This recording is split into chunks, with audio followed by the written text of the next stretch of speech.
कांताबाई नंदिनी के यहाँ झाड़ू पोछे और खाना बनाने का काम करती थी। उसके पति की मौत बहुत पहले हो गई थी। कांताबाई का एक बेटा था दीपक। दीपक इस साल 10वीं की परीक्षा देने वाला था। दीपक मन लगाकर अपनी पढ़ाई कर रहा था। वो कंप्यूटर क्लास में भी एडमिशन लेना चाहता था ताकि वो अपनी पढ़ाई और भी अच्छे से कर सके। इसलिए उसने अपनी माँ से इसके लिए कहा। एडमिशन में कुछ ज्यादा पैसे लगने थे। उतने पैसे कांताबाई के पास नहीं थे, तो उसने वो पैसे अपनी मालकिन नंदिनी से मांगे। लेकिन जैसे ही कांताबाई ने नंदिनी से पैसे मांगे, नंदिनी उखड़ गई।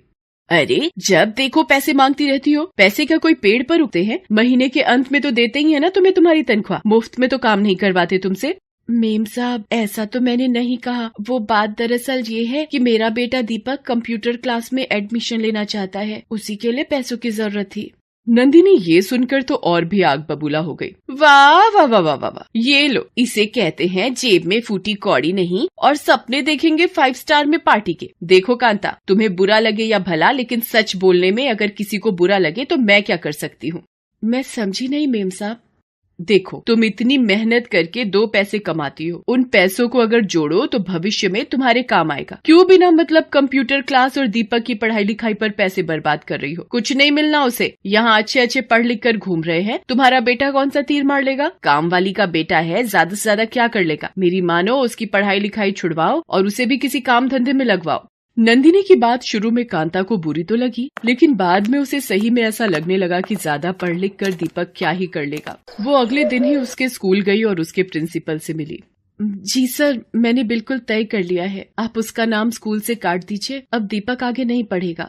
कांता, आपको पता भी है आप क्या कह रही हैं? मुझे सब पता है सर, लेकिन मैंने तय कर लिया है कि अब दीपक नहीं पढ़ेगा। कांता, एक बात बताओ, क्या हर हरे भरे पेड़ को कोई काटता है? तुम्हारा बेटा क्या है शायद तुम्हें नहीं मालूम। 9वीं में उसके गणित में 100 में से 100 नंबर आए हैं, अंग्रेजी में 99, हिंदी में 99, कमोबेश सभी विषय में उसने टॉप किया है। वो भविष्य में कुछ बहुत बड़ा करेगा कांता, तुम मेरी मानो, उसकी पढ़ाई मत छुड़वाओ। सर, मैं तो अंगूठा छाप हूँ, मुझे नंबरों का नहीं पता, लेकिन पता नहीं, आपकी बातों पर भरोसा करने का दिल करता है।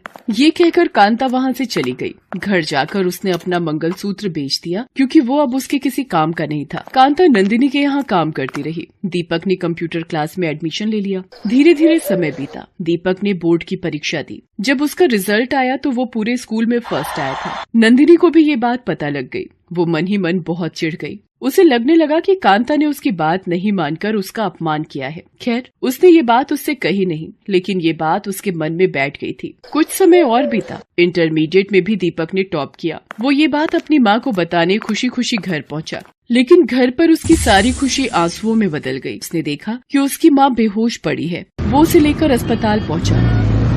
आपकी माँ को मेजर हार्ट अटैक आया था। आप कुछ देर और करते तो शायद हम उन्हें नहीं बचा पाते। अब आपको अपनी माँ का बहुत ख्याल रखना होगा। अभी कुछ दिन उन्हें आराम की सख्त जरूरत है। कुछ दिन बाद कांता अस्पताल से आ गई। वो फिर से काम पर जाना चाहती थी, लेकिन दीपक ने मना कर दिया। नहीं माँ, अब तुम काम पर नहीं जाओगी, मैं काम करूँगा। अरे, ये कैसी बातें कर रहे हो? अभी तो तुम्हें बहुत पढ़ना है, आगे बढ़ना है। नहीं माँ, मुझे जितना पढ़ना था मैंने पढ़ लिया। अब मुझे तुम्हारी देखभाल करनी है।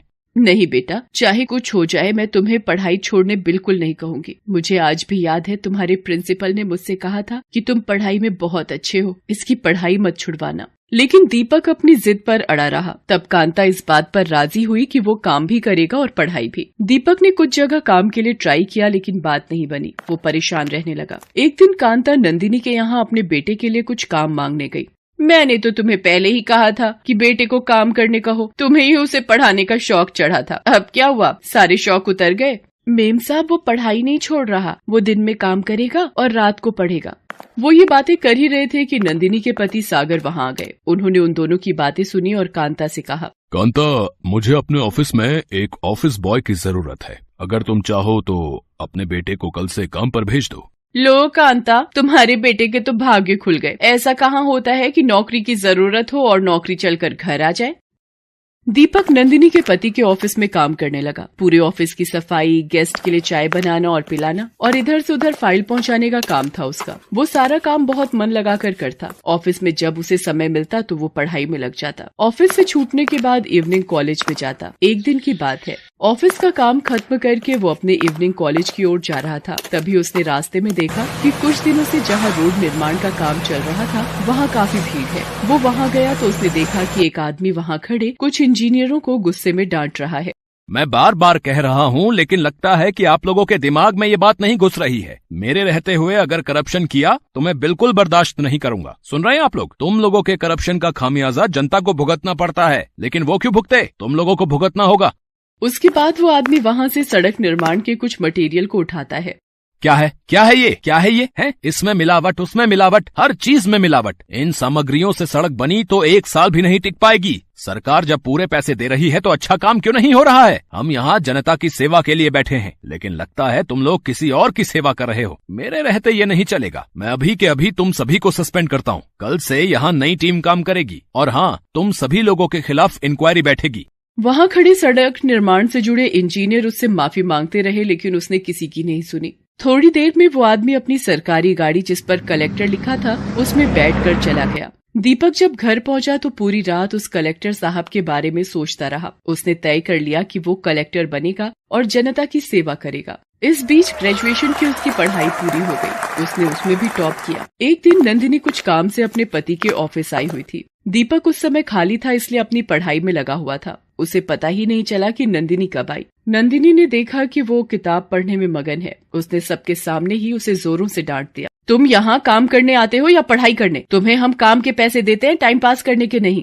मेम साहब, वो खाली था इसलिए पढ़ने लगा, मुझे माफ कर दीजिए। ऐसा क्या पढ़ रहे थे, जरा मैं भी देखूं तो। उसके बाद उसने दीपक की किताबें उठा ली। वो आईएएस की तैयारी की किताबें थीं। उसे देखकर नंदिनी फिर से भड़क गई। देखो, सपने देखना बुरा नहीं, लेकिन औकात में रहकर ही सपने देखने चाहिए। ज्यादा उड़ोगे तो मुंह के बल ऐसा गिरोगे कि किसी को मुंह दिखाने लायक नहीं रहोगे। नंदिनी की बात दीपक के दिल में चुभ गई। उस दिन के बाद वो ऑफिस में तो पढ़ाई नहीं करता, लेकिन अब उसके सपने और मजबूत हो गए थे। आखिरकार उसकी मेहनत रंग लाने लगी। पहले उसने प्रारंभिक परीक्षा पास की, फिर मुख्य और उसके बाद इंटरव्यू में तो उसने झंडे गाड़ दिए। जब उसका रिजल्ट आया तो आईएएस परीक्षा में उसकी ऑल इंडिया रैंकिंग 3 थी। दीपक ने ये बात अपनी माँ को बताई। मुझे तो पता था कि तू कुछ बड़ा करेगा, बहुत बड़ा। पहले तेरे प्रिंसिपल ने मुझसे ये बात कही थी बेटा। सब तेरा आशीर्वाद है माँ। तू ही मेरी हिम्मत है, तू ही मेरी सफलता, तू ही मेरी प्रेरणा। हर अखबार और न्यूज़पेपर पर उसकी कामयाबी की चर्चा हो रही थी। नंदिनी को तो विश्वास ही नहीं हो रहा था कि एक कामवाली का बेटा कैसे कलेक्टर बन गया, क्योंकि उसने तो पहले से ही तय कर रखा था कि कामवाली का बेटा तो ड्राइवर या चपरासी ही बनेगा। एक इंटरव्यू में दीपक ने अपनी सफलता के पीछे अपनी माँ का हाथ बताया और लोगों की प्रेरणा के लिए एक मंत्र दिया। कौन कहता है कि आसमान में सुराख नहीं हो सकता,